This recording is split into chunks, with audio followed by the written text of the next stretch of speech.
আমার মুসলমান বান্দার ভাইয়েরা, আল্লাহ পাক রব্বুল আলামিন কুরআনুল কারীমে ঘোষণা করেছেন, বান্দারে আমি তোমাকে দুনিয়াতে সৃষ্টি করেছি আমার ইবাদত করবার জন্য। আমার ইবাদত মানে হলো তুমি সর্বদাই মসজিদে বসে থাকো, এটা নয়। আমার ইবাদত করার জন্য তোমাকে সৃষ্টি করেছি, তার মানে হলো তুমি সর্বদাই আমাকে নিয়ে ব্যস্ত থাকো, এটা নয়। আল্লাহ পাক রব্বুল আলামিন বলেন, বান্দা 5 ওয়াক্ত নামাজ আদায় করার পরে তুমি যে কাজটাই করবে, যে আমলটাই করবে, নবীর সুন্নাত তরিকায় করবে, ওই আমলটাই তোমার ইবাদত হয়ে যাবে। আল্লাহু আকবার। নবীর সুন্নাত তরিকায় যে আমলটা আমরা করব, ওই আমলটাই আল্লাহর দরবারে ইবাদত হিসাবে গণ্য হবে। কথা বলুন ঠিক কিনা? আমরা যখন খাবার খাবো সুন্নত তরিকায় খাবো, আমরা যখন পানি পান করব সুন্নত তরিকায় পান করব, এটাও ইবাদত হয়ে যাবে। আমি যখন রাস্তায় চলবো, রাস্তা দিয়ে চলার সময় নবীর সুন্নতকে ফলো করে চলবো, মেনে চলবো, এটাই আমার জন্য ইবাদত। কথা বলুন ঠিক কিনা? কিন্তু আল্লাহ পাক রব্বুল আলামিন বলেন, ও বান্দা আমি একমাত্র তোমাকে সৃষ্টি করেছি আমার ইবাদতের জন্য। কার ইবাদতের জন্য? আল্লাহ পাক রব্বুল আলামিন বলেছেন, ইয়া আইয়ুহান নাসু উবুদু রাব্বাকুমুল্লাযী খালাকাকুম। হে মানুষ জাতি, মানব জাতি, তোমরা সেই রবের ইবাদত করো যার যে রব তোমাকে সৃষ্টি করেছেন। আমাদেরকে বানিয়েছেন কে?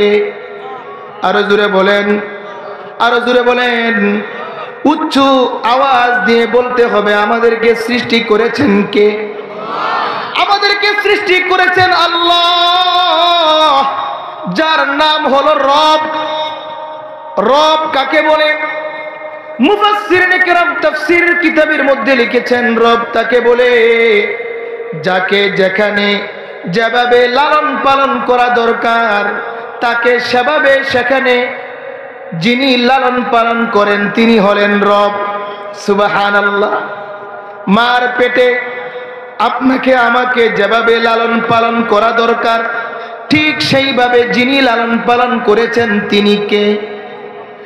আরে মার পেটের মধ্যে যেভাবে আপনাকে আমাকে লালিত পালিত করা দরকার যিনি লালন পালন করেছেন তিনি রব। বাবার মেরুদণ্ডে, মার পেটের মধ্যে আসার আগে আমরা বাবার মেরুদণ্ডে ছিলাম। আমরা বাবার মেরুদণ্ডে ছিলাম না পানি হিসাবে। বাবার মেরুদণ্ডে যিনি আপনাকে আমাকে লালন পালন করেছেন তিনি কে?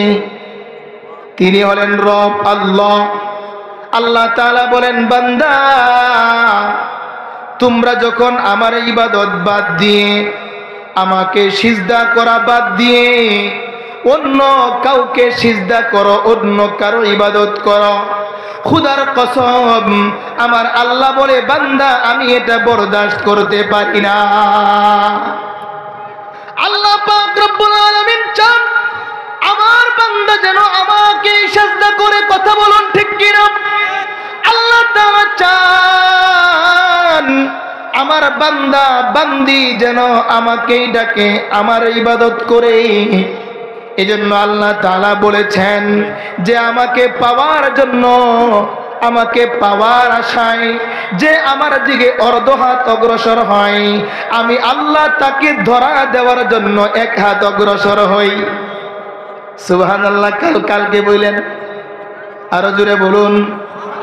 আল্লাহ তাআলা বলেন আমাকে পাওয়ার জন্য যে আমার বান্দা আমার দিকে 1 হাত অগ্রসর হয়, আমি আল্লাহ তাকে ধরা দেওয়ার জন্য 2 হাত অগ্রসর হই।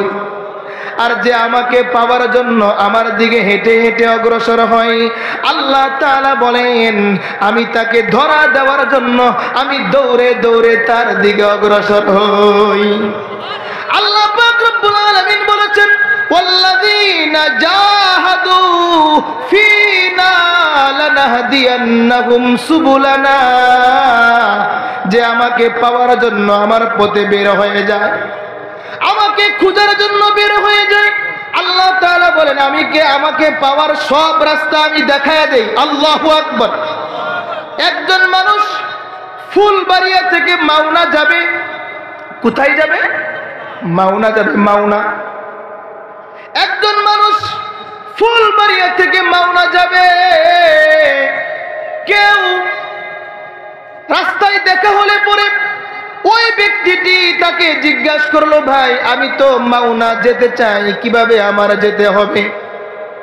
ফুলবাড়িয়া অবস্থানরত ব্যক্তিটি বলে দিল, এখান থেকে গাড়িতে চড়লে পরে আপনি মাওনা চলে যাবেন, এখান থেকে অটোতে চড়লে পরে আপনি মাওনা চলে যাবেন।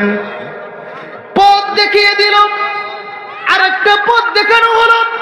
মুফাসসিরিন কিরাম তাফসীরের কিতাবের মধ্যে লিখেছেন, আরেকটা পথ দেখানোর পদ্ধতি হলো, আমি এক ভাইকে জিজ্ঞেস করলাম, ভাই আমি তো মাওনা যাব। তিনি বললেন, আমিও তো মাওনা যাব।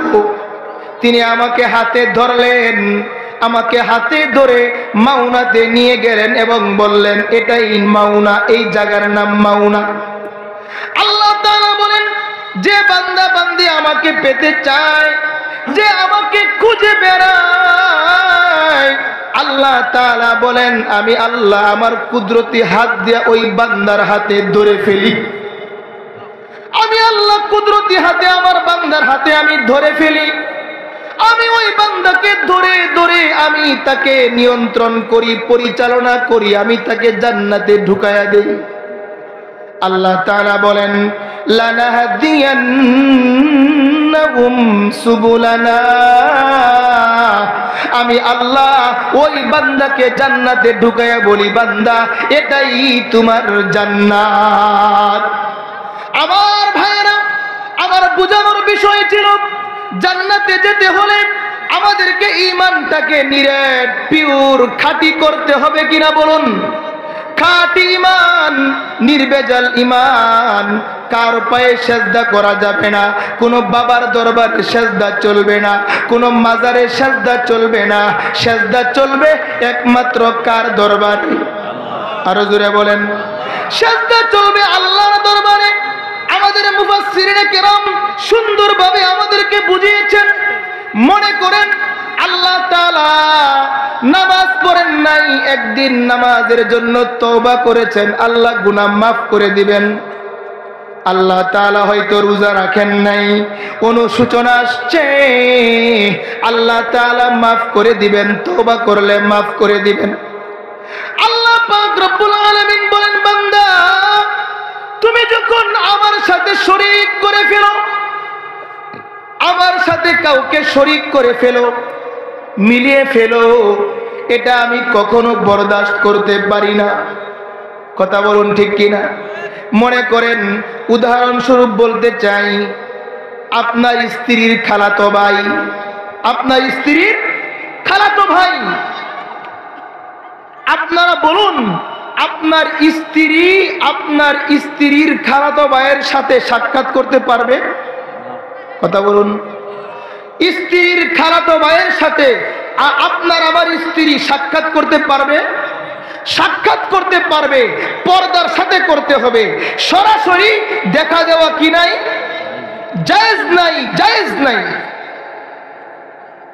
আপনি দূর থেকে দেখেছেন আপনার স্ত্রী তার খালাতো ভাইকে হাসি মুখে পানি দিয়েছে, হাসি মুখে পানি দিয়েছে, আপনি দূর থেকে দেখেছেন। আপনি বললেন, যাও তোমার খালাতো ভাইকে তুমি হাসি মুখে পানি দিতেই পারো, যাও, আমি এটা মাফ করে দিয়েছি। খেয়াল করবেন, কিছুদিন পর আপনি তাকিয়ে দেখলেন আপনার স্ত্রী তার খালাতো ভাইয়ের সাথে হাসাহাসি করছে, দুষ্টুমি করছে। আপনি বললেন, স্ত্রী যাও, এটাও আমি তোমাকে মাফ করে দিলাম। তৃতীয় অন্য একদিন আপনি দেখলেন আপনার স্ত্রীর পেটের মধ্যে তার খালাতো ভাই হাত রাখছে। তার হাত আপনার স্ত্রীর পেটে রেখেছে, আপনি বলুন এটা কি আপনি মেনে নেবেন? কথা বলুন। আল্লাহ তাআলা বলেন, বান্দারে আমি তোমার সব গুনাহ মাফ করে দেব তওবা করার কারণে, তাওবাতুন নাসুহা পেশ করার কারণে আমি আল্লাহ তোমাকে মাফ করতে প্রস্তুত আছি। আল্লাহ তাআলা বলেন, বান্দা যখন তুমি আমার জাতের মধ্যে হাত রাখো, আমার গায়ে তুমি হাত রাখো, মানে আমার সাথে শরীক করো, এক সেকেন্ডের জন্য আমি তা মেনে নিতে পারি না। আমার ভাইরা, সংক্ষিপ্ত আকারে বলতে চাই, ঈমানকে নষ্ট করে দেয় শিরিক, ঈমানকে নষ্ট করে দেয় শিরিক। যার ভিতরে শিরিকের দুর্গন্ধ আছে ওই ব্যক্তি কোনোদিন জান্নাতে যেতে পারবে না। শিরিক মুক্ত ঈমান আপনাকে আমাকে শিখতে হবে, আমল করতে হবে। শিরিক কয়েকটা প্রকার রয়েছে। 1 নম্বর শিরিক ফিজ জাত, 2 নম্বর শিরিক ফিজ সিফাত, 3 নম্বর শিরিক ফিল ইবাদাত। কয়েকটা প্রকারের শিরিক রয়েছে। সম্মানিত হাজিরিন, সময় যেহেতু আমার হাতে কম, ওই দিকে আলোচনা করার সময় আমার হাতে নাই। আমি যে একটি আয়াত তেলাওয়াত করেছি ওই আয়াতের উপরে কিছু আলোকপাত করতে হবে। আল্লাহ পাক রব্বুল আলামিন বলেছেন সূরাতুল লুকমানের 6 নম্বর আয়াত, ওয়া মিনান নাসি মান ইয়াশতারি লাহওয়াল হাদিসি লিয়ুদিল্লা আন সাবিলিল্লাহ বিগাইরি ইলম। আল্লাহ পাক রব্বুল আলামিন ডাক দিয়ে বলেন, কিছু মানুষ রয়েছে, আমার কিছু বান্দা বান্দি এমন রয়েছে যারা অনর্থক বিষয়কে গ্রহণ করে বেড়ায়, যারা অনর্থক অযথা বিষয়কে গ্রহণ করে বেড়ায়, অযথা বিষয় নিয়ে নিয়ে ঘুরে বেড়ায়। আল্লাহ তাআলা বলেন লাহওয়াল হাদিস, অনর্থক কথা, যে কথার কোনো ফায়দা নাই, যে কথার কোনো উপকার নাই। রাইসুল মুফাসসিরিন আল্লামা ইবনে আব্বাস রাদিয়াল্লাহু আনহুমা বলেন, লাহওয়াল হাদিসের ব্যাখ্যা করেছেন গান বাজনা। লাহওয়াল হাদিসের ব্যাখ্যা কি করেছেন? গান বাজনা, গান বাজনা। এ মুসলমান ইমানদার ভাইরা আমার, গান বাজনা আল্লাহর নবী হাদিসের মধ্যে বলেছেন আল গিনা রুকিয়াতুজ জিনা। গান বাজনা মানুষকে জিনার দিকে ধাবিত করে। আউযুবিল্লাহ। কথা বলেন ঠিক কিনা? গান বাজনা আরে মানুষকে জিনার দিকে আহ্বান করে, কারণ গান হলো জিনার মন্ত্র। গান কি বলুন? গান হলো জিনার মন্ত্র। এ যুবক ভাইরা, আপনাদের কাছে আমি প্রশ্ন করতে চাই, গানের দ্বারা ঈমান বাড়ে না কমে? কমে। আরো জোরে বলেন। কমে। আরে নবীজি বুখারী শরীফের হাদিসে আমরা পড়েছি, নবীজি বলেছেন আল ঈমানু ইয়াজিদু ওয়া ইয়ানকুসু, ঈমান বাড়ে এবং কমে। এবার আপনাদের কাছে আমি জানতে চাই, গান শুনলে ঈমান বাড়ে না কমে? কমে। গান শুনলে ঈমান বাড়ে না কমে? কমে। অনেকে যুক্তি পেশ করে, হুজুর আপনারা ওয়াজ করলে তো মন নরম হয়, আমরা গান গাইলেও তো মন নরম হয়, বলে কিনা? আমি তাদেরকে জবাব দিতে চাই, পানির দ্বারাও তো চিরা ভিজানো যায়, পেশাবের দ্বারাও তো চিরা ভিজানো যায়। এই কথা বলুন ঠিক কিনা? দুই ভিজানো কিন্তু এক হতে পারে না। আজকের যুব সমাজ বলো কেমন হয়ে গেল, মিস কল একটা পাইলে কল কইরা ক হেলো হেলো হেলো। কথা বলেন ঠিক কিনা? হেলো হেলো কইরা যুবক প্রেমে পইরা গেল। এই এলাকার যুবকরা মনে হয় অনেক ভালো। কথা বলেন ঠিক কিনা? সব কিছু ছেড়ে, গান বাজনা ছেড়ে, বাটিয়ালি সুর ছেড়ে জ্বালালো কোরআনের আলো। কথা বলুন ঠিক কিনা? নারায়ে তাকবীর। কোরআন সুন্নাহর আলো গড়ে গড়ে না, গড়ে গড়ে তো স্টার জলসার আলো জ্বলছে, গড়ে গড়ে তো ভারতের অবৈধ নায়ক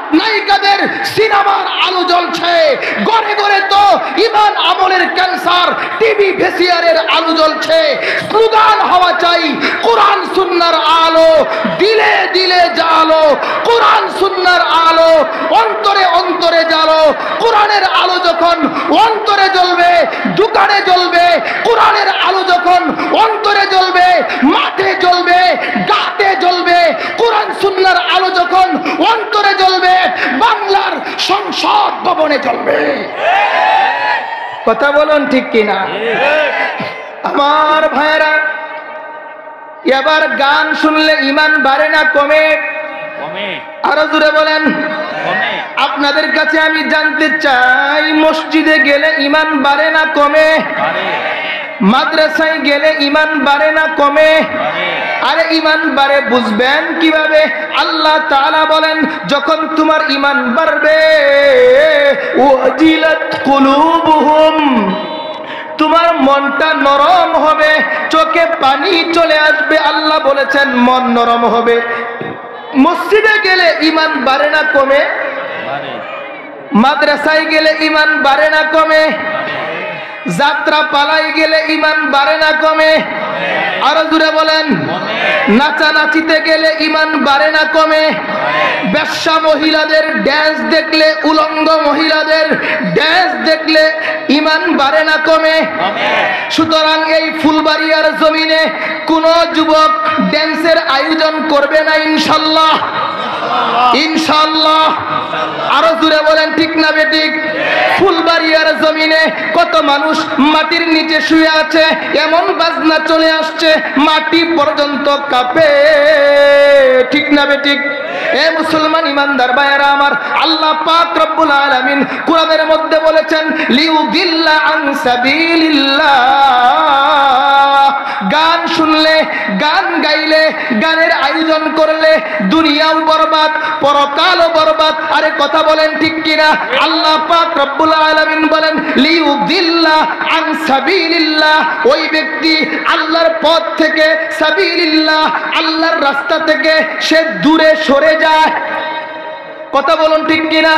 আল্লাহ বলেন, দুনিয়ার কিছু মানুষ রয়েছে যারা গানকে গ্রহণ করে, যারা পচা গান্দা নিয়ে ঘুরে বেড়ায়। আল্লাহ বলেন, লিউদিল্লাহ, পথভ্রষ্ট হওয়ার জন্য, আন সাবিলিল্লাহ আল্লাহর পথ থেকে, আল্লাহর রাস্তা থেকে। আরে কথা বলেন ঠিক কিনা? আল্লাহ তাআলা বলেন, উলাইকা লাহুম আযাবুম মুহিন, তাদের জন্য রয়েছে যন্ত্রণাদায়ক শাস্তি।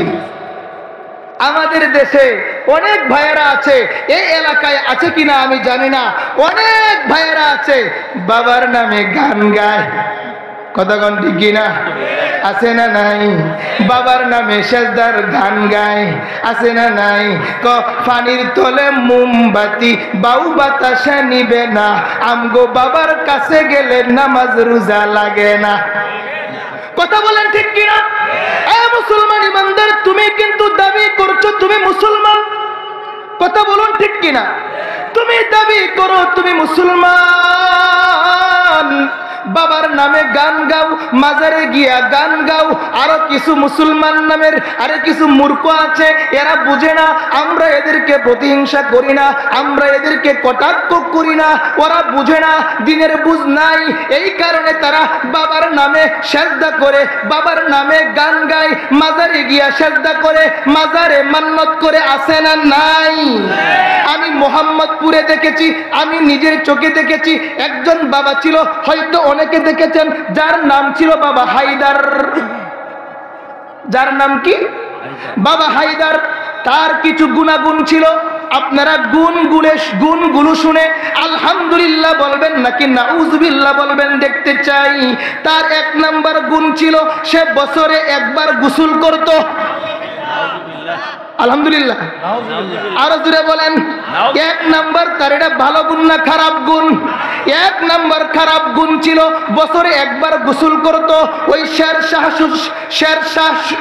শুরির উট মাঠে মোহাম্মদপুর কবরস্থানে পলিথিন বিছানো হতো, তার মুরিদরা ওই পানি নিয়া আরে সন্তান চাওয়ার আশায় খাইতো।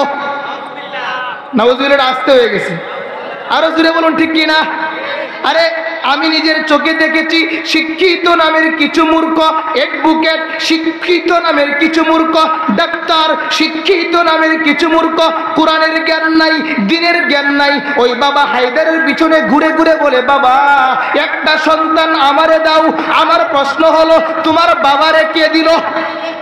আরে কথা বলেন ঠিক কি না? এ মুসলমান ইমানদার ভাইয়ারা আমার, আমাদের কবিরা আমরা বলি, আরে আমরা কিভাবে বলি জানেননি? আমরা বলি এভাবে, পানির তলে মোমবাতি বাউ বাতাসে নিবে না, আল্লাহ ওয়ালার কাছে গেলে টাকা পয়সা লাগে না। কথা কোন ঠিক কিনা? ঠিক না বেটি? আমাদের দেশের মুসলমানদেরকে ধোঁকা দিয়ে বোকা বানাচ্ছে। আছে একটা পেট, আছে কিছু দাড়ি, সুন্দর একটা পাগড়ি, ওই বট গাছের তলায় মাজার বানায় বসে গেছে। সরল মনা মানুষগুলো সেখানে যায় সেজদা দেয়, মুড়ি দেয়, বুট দেয়, মরিচ দেয়, চাল দেয়, আলু দেয়, আবার গরুর কাছে গরু নিয়ে যায়। কথা বলেন ঠিক কিনা? 24 ঘন্টায় শান্তি খুঁজে, বুঝার বেলায় আবার উল্টা বুঝে, কুরআন হাদিসের দ্বারে না, শরীয়ত মানতে রাজি হয় না। কথা বলেন ঠিক কিনা? শরীয়ত মানে না। এরা বলে আমরা মারফত, আমাদের মধ্যে মারফত আছে। আমরা বলি তোমাদের মধ্যে মারফত আছে, মারিফত নাই। তোমাদের মধ্যে মারফত মানে মার খাওয়ার ফত আছে। আরে কথা বলেন ঠিক কিনা? দাড়ি ছাটা, গুফে আটা, দাড়ি নাই, লম্বা লম্বা তার চুল। বাবা হায়দারকে আমি দেখেছি এমন লম্বা চুল আর মুছ একাকার হয়েছে, আল্লাহ জানে যেগুলা দেখা যায় না সেগুলা কেমন আছে। আরে কথা বলেন ঠিক কিনা? দাড়ি চাটা, গুফে আটা, গাজাই মারে দম, নামাজ নাই, রোজা নাই, ইফতার খাওয়ার জম। শরীয়ত মানে নামাজ মানে না, শরীয়ত মানে রোজা মানে না, শরীয়ত মানে হজ করে না, শরীয়ত মানে যাকাত দেয় না, শরীয়ত মানে পর্দা করে না, শরীয়ত মানে মা বাবার খিদমত করে না, শরীয়ত মানে বড়কে সম্মান করে না, শরীয়ত মানে ছোটকে স্নেহ করে না, শরীয়ত মানে আলেমকে তাজিম করে না। কথা বলেন ঠিক কিনা? এদের পরিচয় হলো নিচে লুঙ্গিও নাই, পায়জামাও নাই, নিচে সব খোলা, মাথার মধ্যে পাগড়ি অথবা জটওয়ালা মাথা। বাবারে কিছু বইল না, মাল আছে, মাল আছে। মাল কি আছে দেখাই যা। আরে কথা বলেন ঠিক কিনা? এই কথাগুলা বললে অনেকে কষ্ট পায়, কিছু করার নাই। গরম বাতে বিলাই বেজার, উচিত কথা মা ওই বেজার। আরে কথা বলেন ঠিক কিনা? করতে গেলে কীর্তিরাজার মনে লাগে ভয়, আমরা গরিব আমাকে রে দেখার মতো কেউ নাই। আমার ভাইয়েরা, আমার সময় একদম সংক্ষিপ্ত। আল্লাহ পাক রব্বুল আলামিন বলেছেন, বান্দা সারা জীবনটাকে তুমি গুনাহের সাগরে কাটিয়ে দিয়েছ, সারা জীবনটাকে তুমি শিরিকের মধ্যে ছিলে, সারা জীবন তুমি গাজার আসরে ছিলে, সারা জীবন তুমি মাজারে ছিলে, সারা জীবন তুমি গান গেয়ে গেয়ে ঘুরে বেরিয়েছ। ও আমার বান্দা, আল্লাহ তাআলা বলেন সূরাতুজ জুমারের 53 নম্বর আয়াতে আল্লাহ তাআলা ডাক দিয়া বলেন, কুল ইয়া ইবাদিয়াল্লাযীনা আসরাফু আলা আনফুসিহিম লা তাকনাতু মির রাহমাতিল্লাহ। আল্লাহু আকবার। আল্লাহ তাআলা বলেন, আমার বান্দারে, ইয়া ইবাদিয়াল্লাযীনা আসরাফু, হে আমার বান্দারা যারা নিজেরা জুলুম করেছ নিজের নফসের উপরে। কিসের উপর? নিজের নফসের উপর। তার মানে মদ খাইছি, গাঁজা টানছি, বাবার নামে শিরিক কইরা কইরা গান গাইছি, সুদের লেনদেন করেছি। আল্লাহ তাআলা বলেন, লা তাকনাতু মির রাহমাতিল্লাহ, তোমরা যত গুনাহই করো না কেন তোমরা কখনো আমার রহমত থেকে নিরাশ হইও না। 70 বছর গান গেয়েছে। কয় বছর? 70 বছর গান গেয়েছে। হযরত উমর রাদিয়াল্লাহু তাআলা আনহুর যুগে 70 বছর গান গেয়েছে। গলার কণ্ঠ তার ভালো ছিল। মানুষ তার গান শুনতো, চতুর্দিক থেকে টাকা দিত। এখনো দেয় কিনা? চতুর্দিক থেকে টাকা দিত। ওই ব্যক্তির বয়স যখন 70 বছর হয়ে গেল, তার ভিতরে অনুশোচনা আসলো, তার ভিতরে তওবার মন মানসিকতা আসলো, তার ভিতরে লজ্জার অনুভূতি সৃষ্টি হয়ে গেল। আল্লাহ পাক রব্বুল আলামিনের আয়াতের তাফসীরে মুফাসসিরিন কেরাম লিখেছেন, আল্লাহ পাক রব্বুল আলামিন আমরা যত গুনাহ করি না কেন, আমাদের গুনাহ থেকে আল্লাহর দয়া বেশি। কথা কোন ঠিক কিনা? আমরা গুনাহগার, তিনি তো গফফার। তিনি কি? हम गुनाहगार और तू गफ्फार है, हम बरे ऐबू से तू सत्तार है। हम गुनाहगार और तू गफ्फार है, हम बरे ऐबू से तू सत्तार है। तू कादिर है कि जो चाहे करे, जिसको चाहे दे, जिसे चाहे न दे, जिसको चाहे दे, जिसे चाहे न दे। तू गनी है और हम है बेनवा, कौन पूछेगा हमें तेरे सिवा, कौन पूछेगा हमें तेरे सिवा। আল্লাহু আকবার। বয়স কত বছর? 70 বছর বয়স। এখন তার গান শুনতে আর কেউ আসে না, তার গান শুনে কেউ টাকাও দেয় না। সে বড় লজ্জিত, অনুতপ্ত।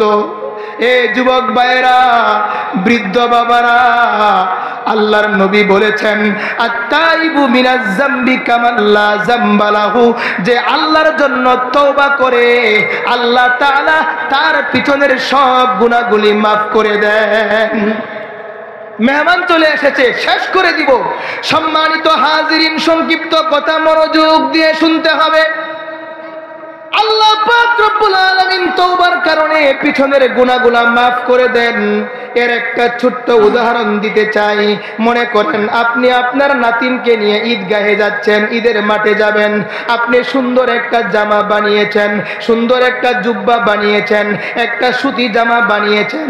আপনার নাতিনকেও সুন্দর একটি জামা বানিয়ে দিয়েছেন। আপনার নাতি আপনার হাতে ধরে ধরে ঈদগাহে যায়। হঠাৎ করে রাস্তায় উষ্ঠা খায়া নাতি পড়ে যায়। নাতির শরীরের মধ্যে, নাতির কাপড়ের মধ্যে একটু ময়লা লেগে গেল। কি লেগে গেল? ময়লা লেগে গেল। নাতি চোখের পানি ছেড়ে হাউমাউ করে কান্দে। আর আপনি দাদা হিসাবে দৌড়ে অগ্রসর হয়ে তার কাছে যান। তার কাছে গিয়ে বলুন, নাতিন রে, তোমার গায়ে কোনো ময়লা লাগে নাই, তোমার গায়ে কোনো ময়লা ভরে নাই। এই কথা বলে বলে কাপড় থেকে ময়লাগুলা দাদা পরিষ্কার করে দেয়। ঠিক না বেঠিক? আমার আল্লাহ তাআলা বলেন, বান্দারে, কেউ যদি গুনাহ করার পরে, জিনা করার পরে, মদ খাওয়ার পরে, গাঁজা খাওয়ার পরে, শিরক করার পরে আমার কাছে খালেস মনে তওবা করে, আমি আল্লাহ বলি, বান্দা, আমি আমার কুদরতি হাত দিয়া ওই বান্দার ময়লাটা পরিষ্কার করে দেই। আমি বলি, যা যা বান্দা, তোর কোনো গুনাহ নাই। 70 বছরের ওই বৃদ্ধ কি করবে? তাওবাতুন নাসুহা পেশ করতে লাগলো। জান্নাতুল বাকি কবরস্থানে গিয়ে সাজদায় পড়ে আল্লাহর দরবারে চোখের পানি ছেড়ে ছেড়ে কান্না করে তাওবাতুন নাসুহা পেশ করে। আল্লাহ পাক রব্বুল আলামিন ইলহামের মাধ্যমে হযরত উমর রাদিয়াল্লাহু তাআলা আনহুকে জ্বালায় দিলেন, উমর, যাও যাও যাও, আমার একজন বন্ধু ওই জান্নাতুল বাকি কবরস্থানে কি যেন চায়, তাকে দিয়া দাও। আল্লাহু আকবার। 70 বছর গান করেছে, নাচানাচি করেছে, যাত্রা পালা করেছে। 70 বছর বয়সে আল্লাহর কাছে তাওবাতুন নাসুহা পেশ করেছে। হযরত উমর রাদিয়াল্লাহু তাআলা আনহু জান্নাতুল বাকি কবরস্থানে ঢুকে গিয়েছেন। জান্নাতুল বাকি কবরস্থানে হযরত উমরের আগমন আগমন দেখে ওই ব্যক্তি দৌড়াতে আরম্ভ করেছে। হযরত উমর বলেন, ও আল্লাহর বন্ধু, তুমি দৌড়িও না, দৌড়িও না, আল্লাহ তাআলা তোমার পিছনের সব গুনাহগুলি মাফ করে দিয়েছেন, তোমার কি প্রয়োজন? তোমাকে দেওয়ার জন্য আমি উমর জান্নাতুল বাকিতে এসেছি, তোমাকে দেওয়ার জন্য জান্নাতুল বাকিতে এসেছি। কারণ ওই ব্যক্তি জানে হযরত উমর তো অনেক গরম, হযরত উমর আমাকে হয়তো মারবে, কতল করে ফেলবে, ঠিক না বেঠিক?